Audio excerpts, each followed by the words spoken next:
نحمده ونصلي ونسلم على رسوله الكريم اما بعد فاعوذ بالله من الشيطان الرجيم بسم الله الرحمن الرحيم وكذلك نصرف الآيات وليقولوا درست ولنبينه لقوم يعلمون، اور ہم اسی طرح بار بار آیتیں بیان کرتے ہیں اور اس لیے کہ تاکہ کافر بول اٹھیں کہ تم نے پڑھ لیا ہے، اور اس لیے تاکہ ہم اسے علم والوں کے لیے واضح کر دیں۔ اس آیت کا مفہوم یہ ہے کہ اللہ رب العالمین ارشاد فرماتا ہے کہ ہم بار بار آیتیں بیان کرتے ہیں تاکہ لوگ عبرت حاصل کریں اور ان پر اللہ کی حجت قائم ہو جائے، لیکن فرمایا کافروں کی حالت یہ ہے کہ وہ قرآن حکیم کو سمجھ کر عبرت حاصل کرتے، لیکن فرمایا کہ ان آیات کے نازل ہونے کا نتیجہ کافروں کے حق میں یہ نکلتا ہے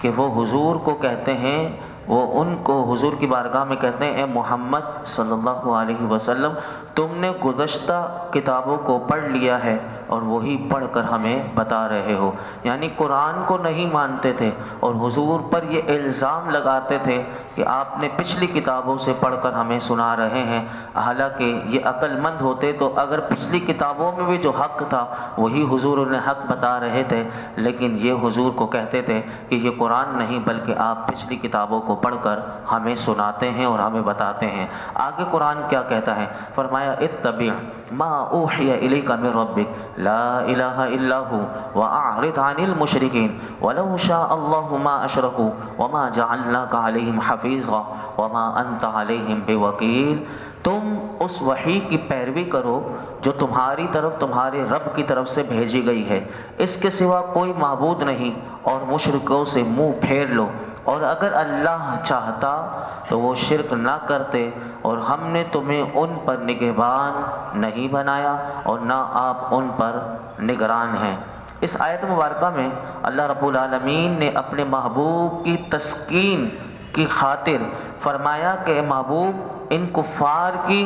یاوہ گوئیوں سے رنجیدہ نہ ہو، ان کی باتوں سے آپ رنجیدہ نہ ہو، یہ ان کی بد نصیبی ہے کہ وہ ایسی واضح دلیلوں کے باوجود یہ فائدہ نہ اٹھائیں۔ آگے اللہ رب العالمین نے ارشاد فرمایا وَلَا تَسُبُّوا الَّذِينَ يَدْعُونَ مِن دُونِ اللَّهِ فَيَسُبُّوا اللَّهَ عَدْوًا بِغَيْرِ عِلْمٍ كَذَلِكَ زَيَّنَّا لِكُلِّ أُمَّةٍ عَمَلَهُمْ ثُمَّ إِلَى رَبِّهِمْ مَرْجِعُهُمْ فَيُنَبِّئُهُم بِمَا كَانُوا يَعْمَلُونَ، اور انہیں برا بھلا نہ کہو جنہیں وہ اللہ کے سوا پوجتے ہیں کہ وہ جہالت کی وجہ سے وہ اللہ کی شان میں بے ادبی کریں گے، یوں ہی ہم نے ہر امت کی نگاہ میں اس کے عمل کو آراستہ کر دیا، پھر انہیں اپنے رب کی طرف پھیرنا ہے تو وہ انہیں بتا دے گا جو وہ کرتے تھے۔ حضرت قتادہ رضی اللہ تعالی عنہ وہ فرماتے ہیں کہ مسلمان کفار کی برائی کیا کرتے تھے۔ کیوں کیا کرتے تھے؟ تاکہ کفار کو نصیحت ہو اور وہ بت پرستی کے عیب سے باخبر ہوں، لیکن وہ باخبر تو نہیں ہوتے تھے۔ ان نا خدا شناسوں نے، جاہلوں نے بجائے نصیحت کے حاصل کرنے کے انہوں نے اللہ کی شان میں بے ادبی شروع کر دی، اور اس پر اللہ رب العالمین نے یہ آیت نازل کی، فرمایا کہ اگرچہ بتوں کو برا کہنا اور ان کی حقیقت کا اظہار کرنا یہ ثواب کا کام ہے، لیکن اللہ رب العالمین اور اس کے رسول کی شان میں یہ کفار کی بدگوئیوں سے روکنے سے اس کو منع کیا گیا۔ ابن انباری وہ فرماتے ہیں کہ یہ حکم اول زمانے میں تھا کہ جب مسلمانوں میں طاقت نہیں تھی، اور جب مسلمانوں میں طاقت آ گئی تو کفار کو رب کی شان میں گستاخی کرنے سے روک سکیں، تو اب انہیں مسلمانوں کو اجازت مل گئی۔ اور اسی طرح ورنہ تو خود قرآن حکیم میں ہم بار بار سن بھی رہے ہیں، آگے بھی سنیں گے، پڑھیں گے، تو اس میں تو شیطان بتوں اور ان کے سرداران قریش کی خود قرآن بکثرت برائیاں ان کی بتاتا ہے کہ ان کے اندر کیسی کیسی برائیاں ہیں۔ یہاں پر مفتی احمد یار خان نعیمی علیہ رحمہ ولا تسبو کے سے چند مسائل ہمیں بتاتے ہیں، وہ ہمیں یاد رکھنے چاہیے۔ نمبر 1 فرمایا کہ اس آیت سے یہ پتہ چلا کہ غیر ضروری عبادت ایسے فساد کا ذریعہ بن جائے اگر کہ جو ہم سے مٹ نہ سکے تو فرماتے ہیں کہ اس کو چھوڑ دیا جائے، پہلی بات۔ دوسری بات کہتے ہیں کہ کوئی بھی واعظ ہو، عالم ہو، اس کے لیے بھی اس آیت میں یہ بات ہے کہ وہ اس طریقے سے وعظ و نصیحت نہ کرے کہ جس سے لوگوں میں ضد پیدا ہو جائے۔ فرمایا کہ ضد پیدا ہو جائے اور حقیقت کو وہ نہ سمجھے اور نوبت مار پیٹ تک پہنچ جائے، تو ایسے واعظ کو بھی روکا گیا کہ وہ ایسے واعظ نصیحت نہیں کر سکتا۔ تیسری بات اسی آیت سے یہ بھی پتہ چلی کہ اگر ہمیں یہ پتہ ہو، کبھی اندیشہ ہو کہ میں اسے نصیحت کروں گا،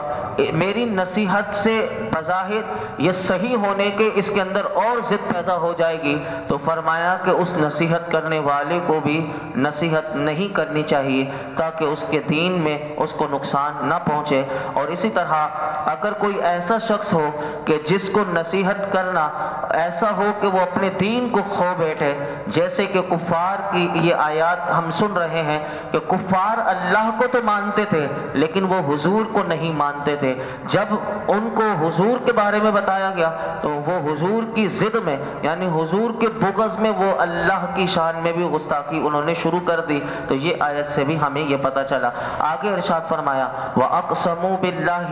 جَهْدَ أَيْمَانِهِمْ لَئِنْ جَاءَتْهُمْ آيَةٌ لَيُؤْمِنُنَّ بِهَا قُلْ إِنَّمَا الْآيَاتُ عِندَ اللَّهِ وَمَا يُشْعِرُكُمْ أَنَّهَا إِذَا جَاءَتْ لَا يُؤْمِنُونَ۔ اور انہوں نے بڑی تاکید سے اللہ کی قسم کھائی کہ اگر ان کے پاس کوئی نشانی آئی تو ضرور اس پر ایمان لائیں گے۔ تو فرما دو کہ نشانیاں تو اللہ کے پاس ہیں، اور تمہیں کیا خبر جب وہ نشانیاں آئیں گی تو بھی یہ ایمان نہیں لائیں گے۔ اس آیت کے ضمن میں مفسرین فرماتے ہیں کہ کفار مکہ نے نبی کریم صلی اللہ علیہ وسلم کی خدمت میں عرض کیا کہ آپ ہمیں حضرت موسیٰ اور حضرت عیسیٰ علیہ السلام کے معجزات بیان کرتے ہیں، اگر آپ ہمیں ہماری منہ مانگیاں نشانیاں دکھائیں گے ہم آپ پر ایمان لائیں گے۔ نبی کریم صلی اللہ علیہ وسلم نے ان سے پوچھا تمہاری منہ مانگی نشانیاں کیا ہیں، تم کیا دیکھنا چاہتے ہو؟ تو انہوں نے کہا کہ ہم صفا پہاڑ ہے جہاں لوگ سائی کرتے ہیں، کہا اس صفا پہاڑ کو سونے کا بنا دیں، یا پھر انہوں نے کہا کہ ہمارے بعض مردے جو مر گئے ہیں ان کو آپ زندہ کریں، وہ زندہ ہو کر گواہی دیں، یا فرشتوں کو ہمارے سامنے لے کر آئیں اور وہ بتائیں کہ آپ اللہ کے نبی ہیں۔ تو میرے آقا علیہ الصلوۃ والسلام نے ان کے یہ جو مطالبات تھے کہا اگر میں یہ تمہارے سامنے یہ تمہارے مطالبات پورے کر دوں تو کیا تم ایمان لے کر آ جاؤ گے؟ تو قرآن کہتا ہے کہ وہ قسمیں کھا کر کہنے لگے کہ ہم قسم کھا کر کہتے ہیں ضرور ہم آپ پر ایمان لے کر آ جائیں گے۔ لیکن قرآن میں ہے کہ میرے آقا نے ان کے لیے دعا کے لیے ہاتھ اٹھائے، جبریل امین آ گئے اور جبریل امین نے میرے آقا علیہ الصلوۃ والسلام سے ارشاد فرمایا یا رسول اللہ آپ جو دعا کریں گے وہ ضرور قبول ہوگی، لیکن یہ اس کے باوجود بھی ایمان نہیں لائیں گے، اور آپ نے دعا کر دی، ان کے مطالبات پورے ہو گئے اور پھر یہ ایمان نہ لائے، اسی وقت یہ ہلاک و تباہ و برباد ہو جائیں گے۔ اگر یہ زندہ رہے تو ہو سکتا ہے ان کی نسلوں میں سے کوئی ایمان لے کر آ جائے، آپ ان کے لیے دعا نہ کریں۔ تو میرے آقا علیہ الصلوۃ والسلام نے دعا نہ کی اور ان کے مطالبات کو پورا نہ کیا، اس پر یہ آیت کریمہ نازل ہوئی۔ آگے ارشاد فرمایا وَنُقَلِّبُ أَفْئِدَتَهُمْ وَأَبْصَارَهُمْ كَمَا لَمْ يُؤْمِنُوا بِهِ أَوَّلَ مَرَّةٍ وَنَذَرُهُمْ فِي طُغْيَانِهِمْ يَعْمَهُونَ، اور ہم ان کے دلوں اور ان کی آنکھوں کو پھیر دیں گے جیسا کہ یہ پہلی بار اس پر ایمان نہ لائے تھے، اور انہیں ان کی سرکشی میں بھٹکتا ہوا چھوڑ دیں گے۔ اس آیت میں دوبارہ میرے آقا علیہ الصلوۃ والسلام کو اللہ رب العالمین نے فرمایا کہ محبوب آپ کے دست اقدس سے ان لوگوں نے چاند کے 2 ٹکڑے ہوتے ہوئے دیکھا تھا اور آپ سے دیگر کئی عظیم معجزات کا ظہور ہوا، یہ اس وقت ایمان نہ لائے۔ اب بھی یہ جو ایمان لانے کی باتیں کرتے ہیں محبوب ان کے یہ ساری باتیں جھوٹے ہیں، یہ 1 نمبر کے جھوٹ ہیں۔ آگے اب 8ویں پارے کا آغاز ہو رہا ہے۔ 8ویں پارے کا آغاز میں بھی میرے رب نے ان کافروں کی جو ایمان لانے کے دعوے کرتے تھے، اب 8ویں پارے کی پہلی آیت میں اللہ نے کیا فرمایا؟ فرمایا وَلَوْ أَنَّنَا نَزَّلْنَا إِلَيْهِمُ الْمَلَائِكَةَ وَكَلَّمَهُمُ الْمَوْتَ وحشرنا علیہم کل شیء قبلا ما كانوا لیؤمنوا الا ان یشاء اللہ ولکن اکثرهم یجہلون۔ اب سنیے جو انہوں نے مطالبات کیے تھے، اب رب ان کے بارے میں بتاتا ہے کہ ان کے مطالبات کیسے ہیں۔ فرمایا کہ محبوب اگر ہم ان کی طرف فرشتے اتار دیتے اور فرمایا مردے ان سے باتیں کرتے اور ہم ہر چیز جو یہ کہہ رہے ان کے سامنے حاضر کر دیتے، جمع کر دیتے، فرمایا جب بھی وہ ایمان لانے والے نہ تھے مگر یہ کہ خدا چاہتا، لیکن ان میں اکثر لوگ جاہل ہیں۔ اس آیت مبارکہ کا علماء نے شان نزول لکھا۔ شان نزول یہ ہے کہ نبی کریم صلی اللہ علیہ وسلم سے کفار مکہ مذاق کے طور پر بار بار مذاق کیا کرتے تھے حضور سے، آپ ہمارے مردوں کو زندہ کر دیجئے، ہم ان سے پوچھیں گے کہ یہ محمد صلی اللہ علیہ وسلم جو ہمیں کہتے ہیں، جو فرماتے ہیں وہ حق ہے، اور ہمارے مردے آپ کے بارے میں کہیں گے تو ہم مان لیں گے، آپ فرشتوں کو ہمارے سامنے لائیے، ہم ان سے پوچھیں گے اور فرشتے کہیں کہ آپ جو بات کہتے ہیں وہ حق ہے، یا پھر وہ حضور کی بارگاہ میں کہتے آپ اللہ کو ہمارے سامنے کر دیجئے نعوذ باللہ، اور فرشتوں کو ہمارے سامنے لائیے۔ ان کے رد میں یہ آیت کریمہ نازل ہوئی اور فرمایا محبوب اگر ہم کفار کے مطالبے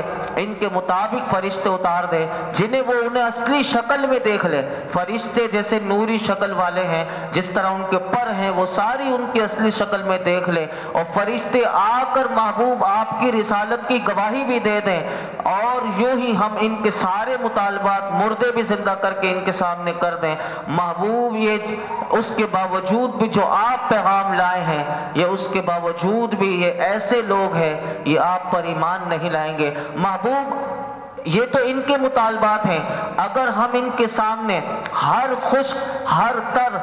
شجر ہو یا حجر ہو، نباتات ہو یا حیوانات ہو، ان سب کو بھی ان کے سامنے لا کر دیں اور وہ سب آپ کی گواہی دیں، آپ کی تصدیق کریں، لیکن یہ ایسے لوگ ہیں کہ یہ آپ پر ایمان نہیں لائیں گے۔ لیکن اسی آیت میں کہا کہ جن کی قسمت میں ایمان لکھا ہوا ہوگا، فرمایا کہ وہ اللہ کی مرضی جن کے لیے ہوگی وہ ایمان لائیں گے اور ضرور لائیں گے۔ یہاں ایک بات، دو مسئلے یاد رکھیے گا اسی آیت کے ضمن میں کہ اللہ کی مشیت کے بارے میں ہمارا عقیدہ اور ایمان کیا ہونا چاہیے، وہ اس آیت سے ہمیں یاد رکھنا چاہیے۔ نمبر ایک،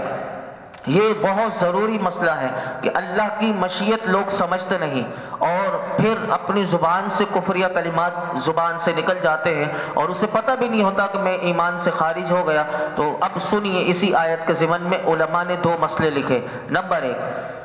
اللہ رب العالمین نے اس کائنات کو پیدا فرمایا، یہ ہم سب کا ایمان اور عقیدہ ہے، اور جیسا ہونے والا تھا اور جیسا کوئی کرنے والا تھا وہ سب اللہ کے علم ازلی میں تھا اور اس نے وہی لکھ دیا۔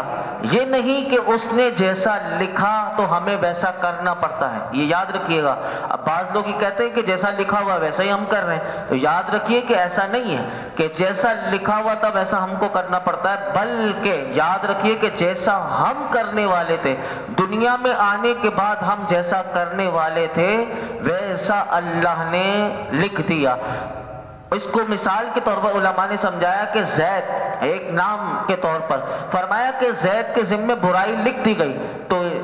اب یہ زید برائی کرنے والا تھا، اگر زید بھلائی کرنے والا ہوتا تو اس کے لیے بھلائی لکھی جاتی۔ تو یاد رکھیے کہ اللہ کے علم میں وہ فرمایا اس کے لکھ دینے سے کوئی مجبور اس نے نہیں کیا، بلکہ وہ جیسا کرنے والا تھا ویسا لکھا۔ دوسرا مسئلہ یاد رکھیے کہ یہ درست ہے کہ بندوں کے تمام افعال، یعنی جو اللہ کے بندے ہیں جو کام بھی کرتے ہیں، تو یاد رکھیے کہ وہ اللہ کے ارادے سے، اس کی مشیت سے، اس کی قضا سے وجود پذیر ہوتے ہیں، لیکن ساتھ یہ یاد رکھنا چاہیے وہ رب قدیر ہے، وہ قادر ہے۔ اس نے انسان کو پتھر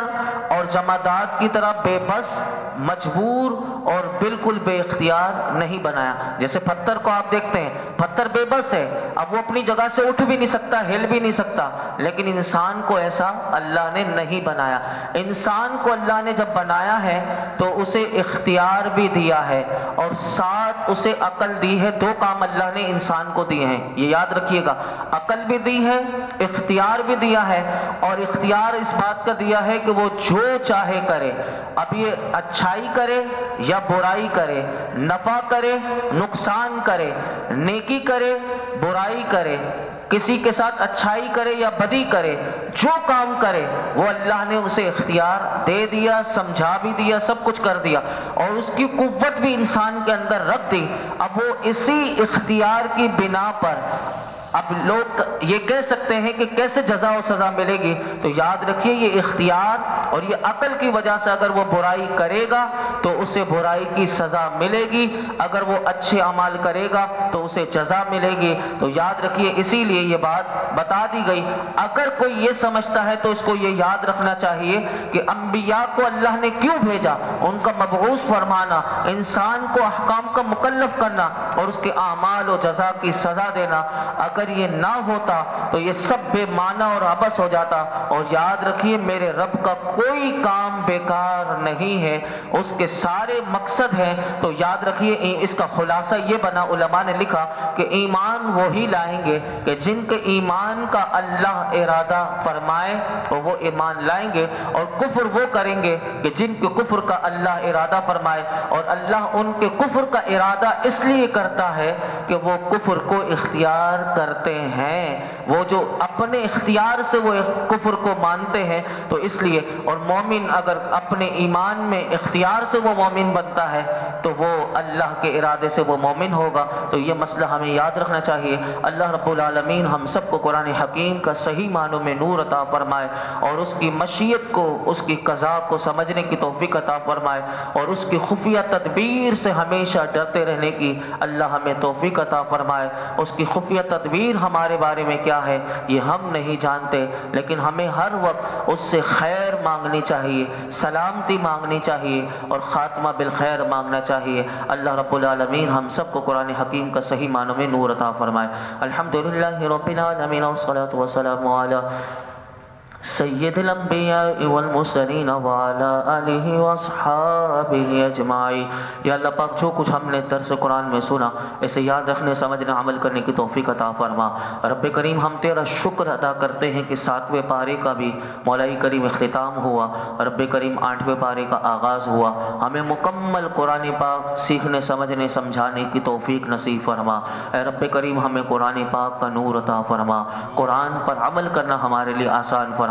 ہمیں علم نافع عطا فرما، ہماری جہالت دور کر دے، ہمیں مولائی کریم ہر قسم کی گمراہی سے بچا لے۔ یا اللہ تو ہم سے ہمیشہ کے لیے راضی ہو جا، ہمیں ایمان کامل نصیب فرما، ہمارے درجات کو بلندیاں عطا فرما، ہمارے گناہوں کو معاف فرما، ہماری بے حساب مغفرت فرما۔ مولائی کریم ہمیں قرآن حکیم میں غور و فکر کی توفیق عطا فرما۔ جس طرح کافر اندھے بن کر کوئی حقیقت کو نہ سمجھتے تھے، اے اللہ ایسے کافروں کی طرح ہمیں بھی مولائی کریم اندھے بہرے نہ بنے۔ رب کریم ہمیں غور و فکر اور قرآن کا نور عطا فرما، اسی نور کی روشنی میں زندگی گزارنے کی توفیق عطا فرما۔ آج تک جتنی دعائیں کی ہیں آئندہ کریں گے سب دعاؤں کو قبول فرما۔ اس درس قرآن میں یہ جتنے حاضرین موجود ہیں ان سب کی خالی جھولیوں کو، دامنوں کو مرادوں سے بھر دے۔ محمد عمران صاحب کی تمام پریشانیاں دور فرما، ان کے لیے نیک صالح رشتہ عطا فرما۔ وصلی اللہ تعالی علی خیر خلقہ محمد وعلی آلہ واصحابہ اجمعین۔